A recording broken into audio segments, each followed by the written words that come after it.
변호사의 자격증이 있다고 변호사로만 일할 필요는 없어요. 내가 이 자격증을 가지고서 어떻게 활용하는 게 더 나한테 더 즐겁고 유의미할까. 서울대 로스쿨이나 이런 분들이 공부하는 모습을 보면은 감탄이 나오네. 그 감탄 정도가 아닙니다. 외계인 보는 거예요. 진짜?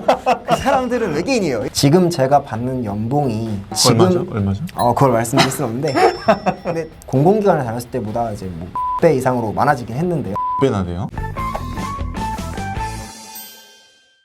안녕하세요. 범법이 YK에서 3년차 변호사로 근무하고 있는 박재성이라고 합니다. 반갑습니다. 저희 대학교 ROTC 후배, 살아있는 끈기의 왕자. 왕자는 아닌 것 같고요. 전사 정도로 전사. 해주시죠. 네. 끈기의 전사. 회사 생활 하다가 로스쿨로 가셨잖아요.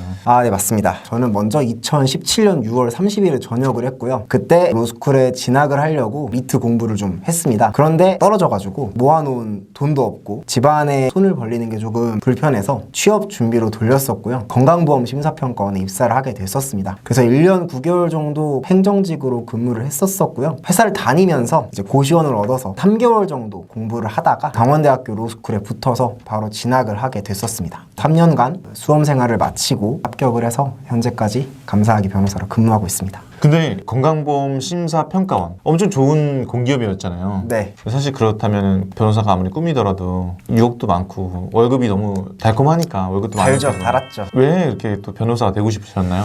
되게 어렸을 때부터의 꿈이었어요. 사실 어렸을 때는 이제 막연히 뭐 변호사, 검사, 법조인들이 되게 멋있어 보였었고 제가 고등학생 때까지는 공부를 되게 못했었거든요. 전교에서 한 600등, 700등, 한 800명 중에서 그 정도 등수였는데 그때도 유독 그 언어 영역만 점수가 좀 높았었어요. 아무래도 저는 본능적으로 말하고 글 쓰는 쪽을 직업으로 삼아야겠다라고 생각을 했었던 것 같습니다. 근데 제가 아무래도 로스쿨을 좀 오랫동안 준비를 하고 친구들도 다 알다 보니까 종종 이제 법과 관련된 걸 물어보는 거예요. 나는 모른다라고 답변을 하고 마음속에 여전히 많이 미련이 남았었습니다. 그러다가 연금술사라는 파울로 코엘료의 소설이 있습니다. 자신의 자아를 찾아 나가는 여행을 그리는 소설인데 그걸 딱 읽는 순간 마음속에서 한 번만 더 해봐야겠다. 그때 이제 도전을 하게 됐었습니다. 보시면서 살면서. 네, 한 아침 6시에 일어나서 아침 8시 반까지 공부를 하고 회사를 갔다가 자정까지 공부를 하는 루틴을 한 3개월 정도 밟았었습니다. 변호사가 지금 총 몇 명이죠? 약 3만 명 좀 넘어요, 지금은. 옛날에 사법고시 시대 때는 한 1000명 됐었나요? 그때는 이제 매년 1000명씩 뽑았었고 이제 로스쿨이 도입이 되면서 거진 매년 1500명 정도 뽑고 있거든요. 지금은 벌써 3배가 늘었던 상황이게 된 거죠.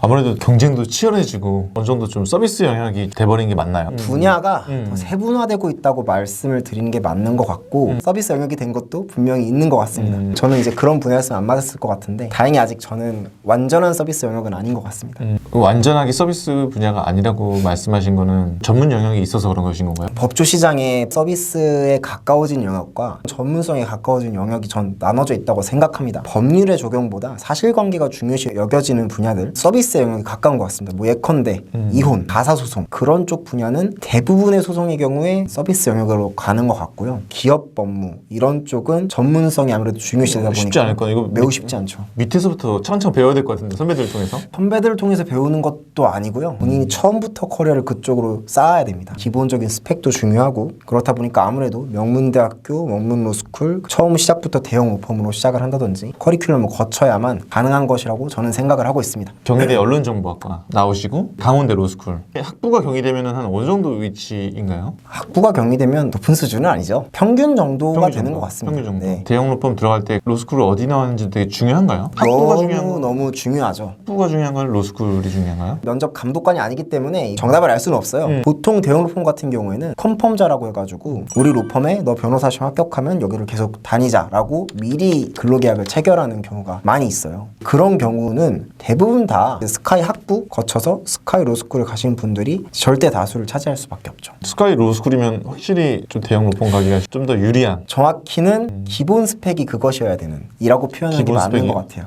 그러면은 지방에 있는 로스쿨이면 대형 로펌이 쉽지 않은 건가요? 아, 너무 쉽지 않죠. 변호사 시험 성적이 높아도 그런 경우에는 좀 미지수인 것 같습니다. 최근에 이제 변호사 시험에서 고득점 하셨던 분들도 좀 들어가신 걸 보긴 봤는데 대부분 다 각자 이름 들어봤던 로스쿨 나오셨고, 그게 아니면 의대 출신 변호사시거나 약사 자격증 있으시거나. 그쪽 법무 쪽 일 맡으시면 유리하겠네요. 그냥. 당연히 그쪽 법무 맞죠. 근데 지금 YK 법무법인 엄청 대형 로펌이잖아요.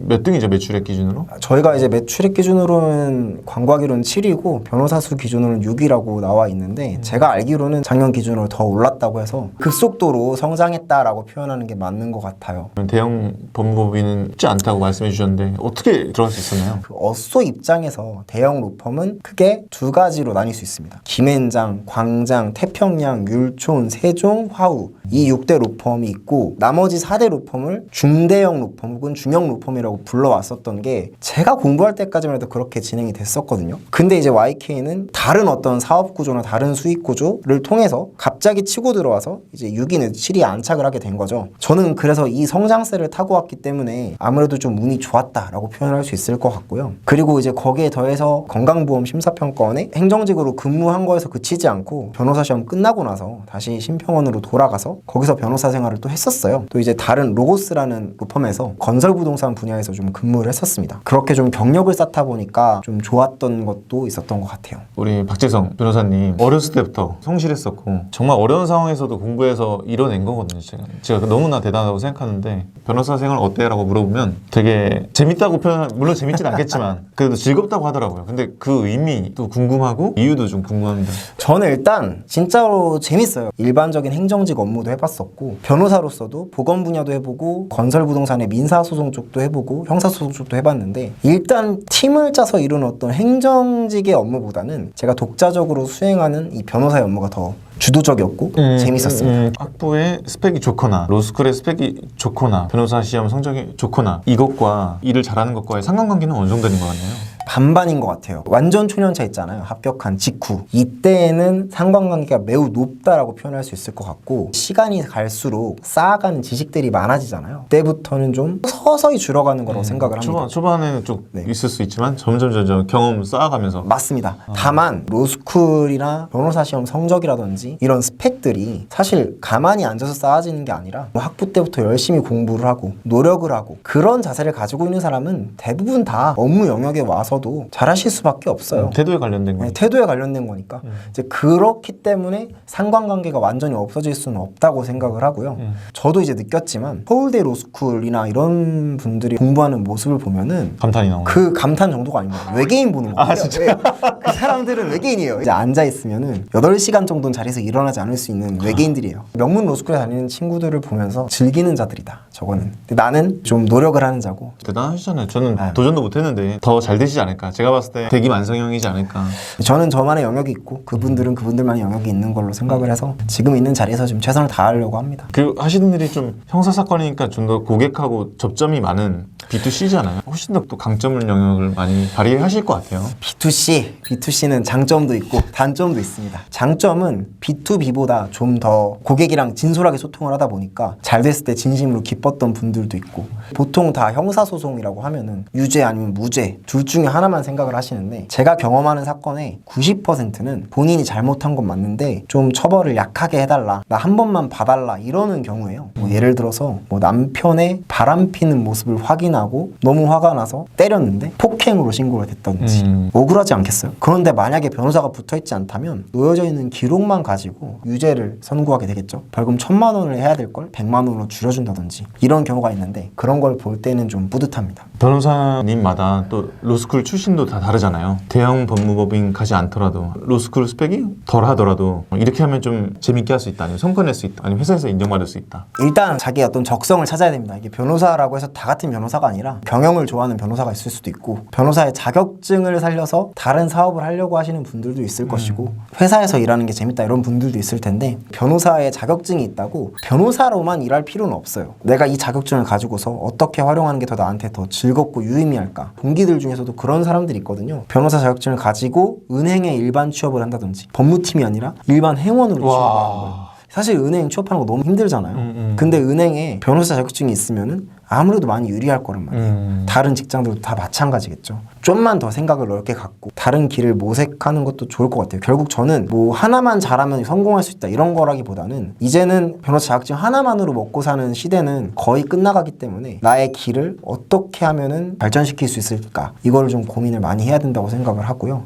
박재성 변호사님 모시고 얘기 들어보니까 결국은 나를 알아야 된다 이 얘기네요. 네, 맞습니다. 변호사 이 자격증을 갖고 내가 어떤 것에 더 강점이 있는지 잘 파고들고 몰입하라는 얘기네요. 그게 저는 모든 사람들이 가져야 될 자세라고 생각을 하는데 제가 로스쿨을 이제 입학하고자 마음을 먹었던 것도 이 길이 맞겠다고 판단을 했기 때문이고 일반 송무 변호사로 일을 하고 있는 것도 사내 변호사보다는 이게 훨씬 더 나한테 맞겠다라고 경험으로 축적을 했기 때문에 알 수 있는 거거든요. 근데 다른 사람들도 다 마찬가지라고 생각해요. 현실적인 범주 내에서 본인이 어떤 게 적성이 맞는지 고민해볼 필요가 있는 것 같아요. 이 영상을 보시는 모두가 각자 자신의 적성이 뭔지 그리고 내가 좋아하는 일이 뭔지 한 번은 고민해봤으면 좋겠어요. 그냥 단순히 끌려다니는 인생을 사는 건 저희 인생이 이제 앞으로 100세 시대인데 너무 재미가 없잖아요. 자, 두 번째는 그걸 준비할 때 올인하지 않았으면 좋겠어요. 제가 만약에 공공기관을 퇴사하고 전적으로 로스쿨 준비에 매진했다면 더 불안했을 것 같아요. 더 좋은 로스쿨에 갈 가능성도 있었지만 말씀하신 것처럼 되게 불안했겠죠. 아우, 힘들어요. 항상 인생은 리스크 해치가 중요하기 때문에 막연히 거기로 돌진하는 게 아니라 현실적인 대안을 좀 생각을 해보자. 너무 좋은 말씀 해주셨는데 박재성 변호사님도 그렇고 뭐 저도 그렇고 전폭적인 지원을 받을 수 있는 그런 상황은 아니었기 때문에 현실적인 게 맞아요. 제가 사실 공공기관을 다니면서 모았던 돈들을 전부 그 로스쿨 생활비로 썼거든요. 저는 그런 정도의 어떤 리스크 해칭을 해야 된다고 생각을 해서